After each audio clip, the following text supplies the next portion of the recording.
피부 색깔을 환하게 하는 수술은 없어요. 모든 환자분한테 제가 말씀드리는 거예요. 재배치하는 과정에서 근육을 찢어요. 찢은 사이에다 지방을 껴놓는 거예요. 유미지방 재배치로 애교 근육을 만들어 주겠다? 또 어떤 병원에서는 뭐 금요일날 수술하고 월요일날 출근해도 된다, 이렇게도 광고도 하는데,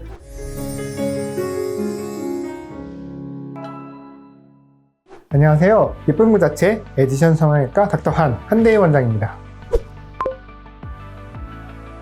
저도 유튜브에서 이렇게 봤어요. 피부과에서 하는 이 눈밑지방 재배치를 레이저로 하는 그 수술 영상도 보고 했는데, 차이가 뭐가 있냐? 눈 밑에 이 지방을 봄에 있어서 우리 성형외과적으로 보는 거는 이제 지방의 볼륨과 피부의 늘어짐, 광대의 처짐, 이렇게 복합적으로 다 본다라는 게 가장 큰 차이점인 것 같아요. 눈 밑에 이 지방만 보고 수술하는 게 아니라 전반적으로 이 눈 밑에 이 광대 에어리어 이 부분을 다 보면서 수술의 플랜을 이렇게 세우는 거죠. 뭐 정말 점막만 째서 할 건지, 아니면 피부를 짤 건지, 광대부를 할 건지, 그러니까 이런 식으로 이렇게 대안들을 항상 고민을 하면서 적합한 수술이 뭔지에 대한 이런 옵션이 좀 더 있는 거죠. 그런 게 우리 뭐 성형외과의 좀 장점, 보는 관점이 아닐까 싶습니다. 그럼 방식이란 게 있잖아요. 제가 갖는 임프레션은 그거예요. 그냥 제거를 하고 제거된 지방을 갖고 그다음에 꺼진 부분을 끼워 넣기, 그러니까 이런 식으로 하시는 것 같은데, 그게 뭐 좋다 안 좋다 말씀드리기는 어렵고, 근데 제가 생각하는 성형외과적인 원리는 그 밴드를, 그 눈밑 고랑을 만드는 그 고랑 부분에 대한 밴드를 풀어주는 그 개념이 없기 때문에 꼬매미를 말하면 재배치가 아니죠. 저희가 보는 관점에서.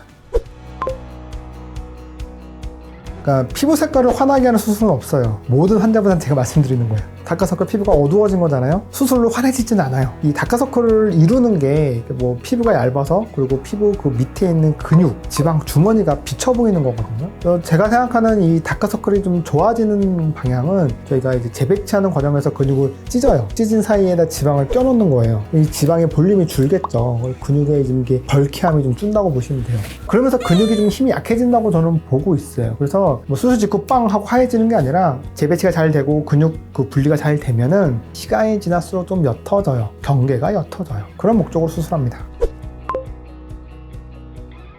눈밑지방 재배치 환자들을 보면서 이게 어렸을 때도 있어요. 그러니까 나이가 많다고 생기는 건 아니에요. 정말 이게 20살 친구도 봤거든요. 약간 유전도 있어요. 눈밑에 원래 지방이 많게 태어나신 분도 계시고요. 성형이라고 하는 거는 내가 하고 싶을 때 하면 돼요. 병이 아니잖아요. 그러니까 내가 하고 싶을 때, 내 눈에 거슬릴 때 하면 돼요. 물론 그 시점이 빨리 올 수도 있고 늦게 올 수도 있고 사람마다 다르겠지만, 개선하고 싶을 때 한다고 생각하시면 돼요. 없던 애교살이 생기는 게 아니라, 원래 애교 근육이 발달하신 분들이 있어요. 웃었을 때 살짝 근육이 잡히신 분들이 계시거든요. 눈밑지방 재배치가 싹 잘 되고 내가 원래 갖고 있던 애교 근육이 싹 다시 나오는 거죠. 그러면 갑자기 애교 근육이, 없던 애교 근육이 생긴 것처럼 보이지만 내가 갖고 있던 게 다시 보이는 거라고 생각해 주시면 되고요. 애교 근육은 속눈썹 바로 앞에 여기 근육이거든요. 여기 근육. 눈밑지방 재배치는 점막을 통해 들어가거든요. 수술 방법이. 이 접근 방법으로는. 그럼 여기 근육을 닿을 수가 없어요. 눈밑지방 재배치로 애교 근육을 만들어 주겠다? 상식적으로, 이 해부학적으로는 닿을 수가 없어요. 애교 근육을 만들 수 있는 건 하안검을 할 때, 피부를 째게 될 때는 당연히 애교 근육 위에다 절개를 하기 때문에 그 근육을 좀 묶어줄 수는 있어요. 저도 그렇게 해드리거든요. 묶어드리거든요. 우리가 할 수 있는 노력은 근육을 중첩시켜서 뭉쳐드리면, 그래도 아예 안 한 것보다는 조금은 생기는 것 같아서 그렇게 묶어드리는 정도라고 보시면 되고, 이 근육이 얼마나 애교 근육처럼 빵빵하게 되느냐는 좀 흔히 말해서 약간 케바케도 살짝은 있긴 있어요. 눈밑지방 재배치로 애교 근육을 만든다고 하는 거는 제 지식으로는 쉽지 않다. 그러니까 제가 눈밑지방 재배치를 하고 수술 너무 잘 됐으니까 그냥 가세요 했는데, 이게 간혹 집에 가서 피나시는 분들이 있어요. 피났다가 갑자기 확 부어오르시는 거죠. 그럼 저도 놀라고, 환자분도 놀라고. 물론 피부를 안 쨌기 때문에 정말 아무것도 안 붙이고 싶은 마음이 저도 이렇게 엄청 드는데, 약간의 압박을 해드리면 그래도 피가 좀 덜 나더라고요. 그래서 좀 그래서 약간의 테이핑을 2-3일 동안 유지하라고 말씀을 드리긴 합니다. 어쨌든 공간을 만들었던 수술이었기 때문에 그게 딱 붙을 때까지는 출혈 예방을 하는 게 안전하기 때문에 붙이는 게 좋을 것 같아요. 솔직히 안 오셔도 됩니다.